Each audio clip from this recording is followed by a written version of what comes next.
Good morning, students. Now we are going to start the chapter number 3, the private, public and the global enterprises. Let us introduce about the private, public and the global enterprises. In this chapter that we will study about the forms and the types of the private sector enterprises, and also we will discuss the role and how does the private, public and global enterprises are formed. What are the merits and the demerits of the public sector enterprises?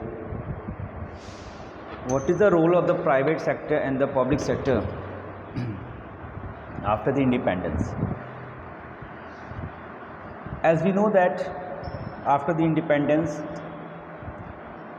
the government of India, means the government of a country, has nationalized many enterprises and also established many new undertakings.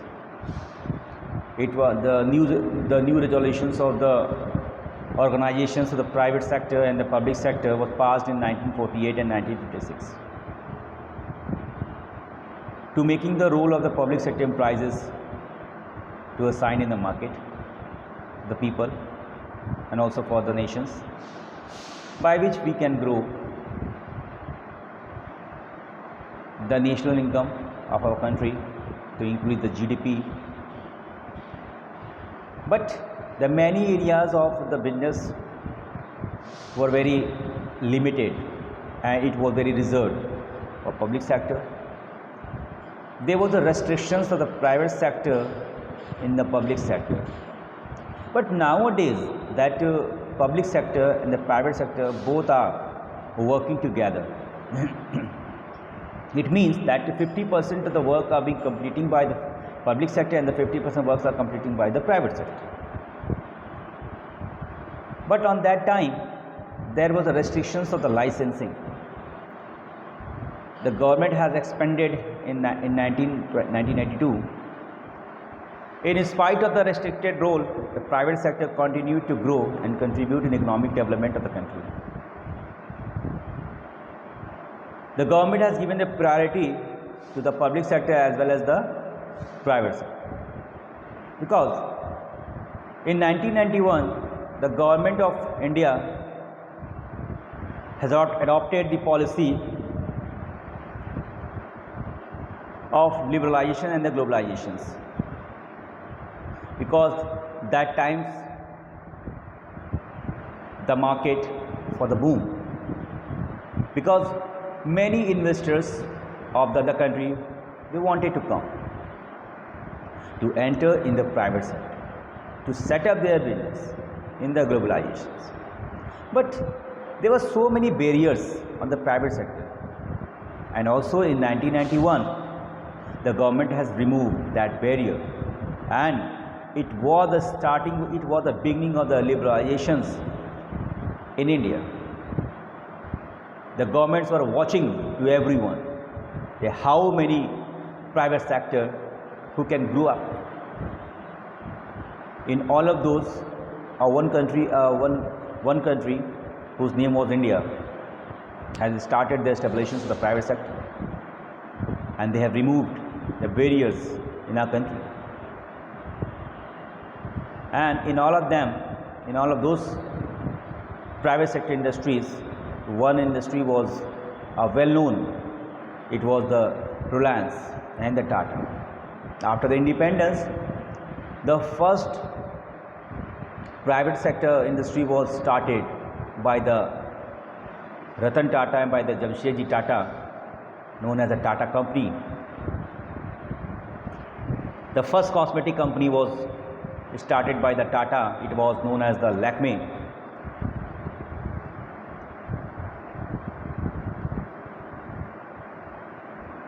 The limit of the expansions was raised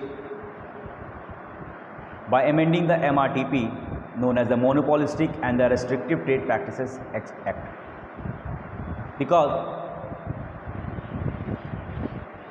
Reliance has their own monopoly, Tata has their own monopoly, because there were the restrictions. No any private sector who can enter in the market to compete them, to compete the prices, to break the prices, to break the chain of the market. Due to these tremendous changes, it has improved in the economic development of our country. The business environment has undergone the tremendous changes. Now there is more open and a competitive environment between the private sector and the public sector, because we all know that India is a mixed economy. India has a mixed GDP because we believe in the capital and also in the socialist. That's why we are known as the mixed economy.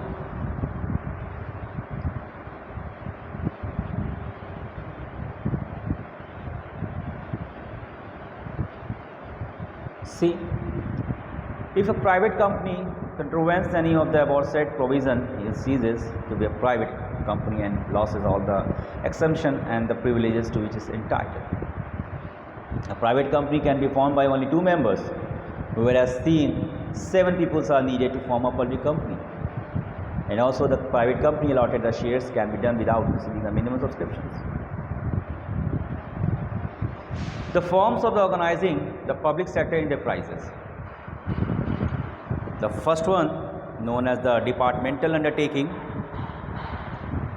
the public corporation and the statutory corporations. The third one, that is called the government company.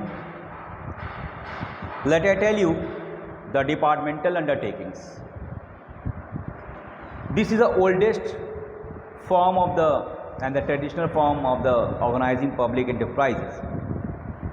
The departmental undertaking is considered as one of the departments of the government under the ministry.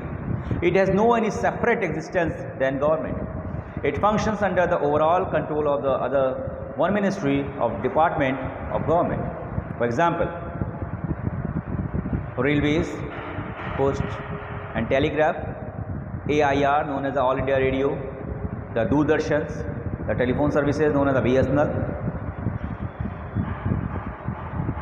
It was the department undertaking who works as for the public sector. The features of the departmental undertaking, they operate under the overall control of one of the ministry of central or the state government, because railway is the central government organizations. They are a part of the government only. There is no separate entity. They are financed from the annual budget of the government. The revenues of the departmental undertaking are deposited in the treasury of the government. The government, the organizations who earn the treasury from all the sources inside the country, they deposit it in the government account. The government use it for the budget for the nation. The staffs of the departmental undertakings are the civil servants and are recruited and compensated as per the rules of the civil servants. They can be used, they can be sued in the same manner as one of the file a suit against the government.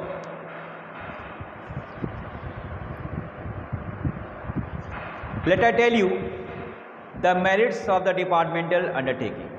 It is very easy to form. No registrations of the special law is required. The undertaking is created by the administrative decisions of the government and no legal formalities are involved, because it is set up by, it is actually started by the government, because it is very inflexibility. It is very easy to form.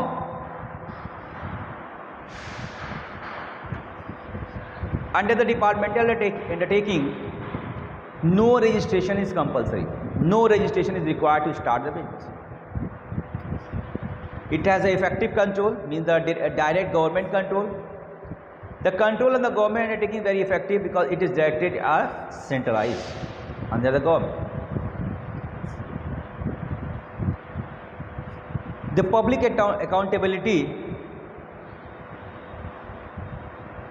There is a direct parliamentary control. The performance of the departmental undertaking can be discussed in parliament.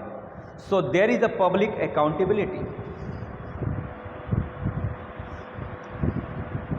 Proper use of money. The risk of the public money is minimized due to the strict budget, accounting and the audit control. Aid to the public revenue. The revenue of the departmental undertaking is deposited in the treasury of the government. So these government help to increase the government revenue, by which the government also uses the treasury from other sources and they increases the revenue from for the other sources.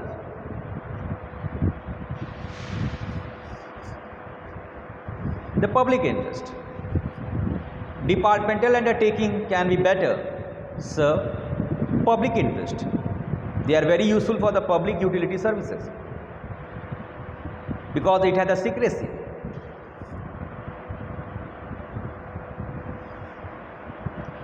The activities performance of the departmental undertaking can be highly secret, as government can avoid disclosure on the play of the public interest. Due to secrecy, only the most sensitive area, defense, is operating as a departmental undertaking. It was a merit of the government organizations, because we all know that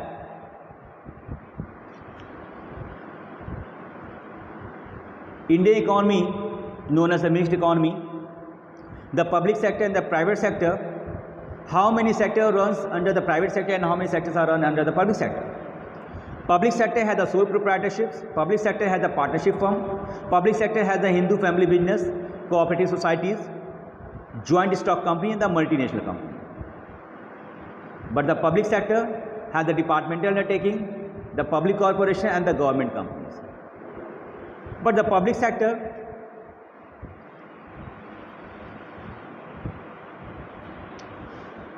local retailers, the beauty parlor, the tailoring shop and the stationery,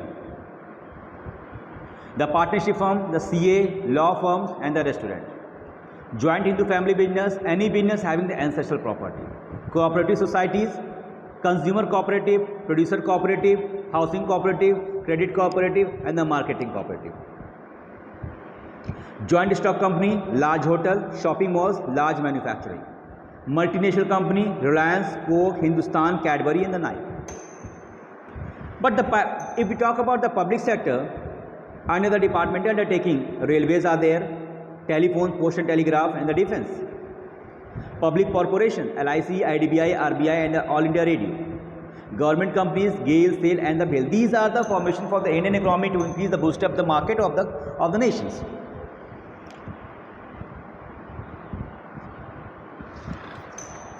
After that, we will discuss about the demerits, the disadvantages of the departmental undertaking.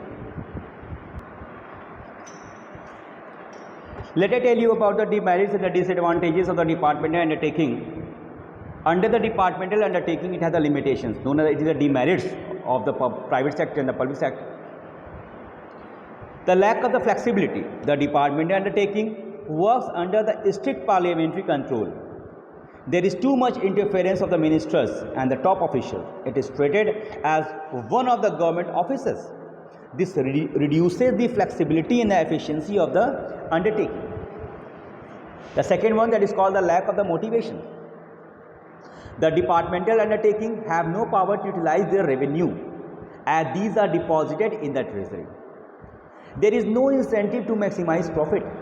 There is no relationship between the efforts and the rewards. Generally, promotions are on the basis of the seniority and not on the basis of effort. So employees are not motivated to perform their best ability. The lack of the financial autonomy. The red tapeism, excessive formality and the routine required before official action can be taken on the strict adherence of the official formality. Because red tapeism and the bureaucracy refer to the delay in the decision due to the many formalities. The decision in the departmental undertaking are delayed due to the administrative formality, paperwork, procedures, innovation, bold approach, immediate action, which are so essential for the growth of an enterprise. It has no place in the departmental undertaking.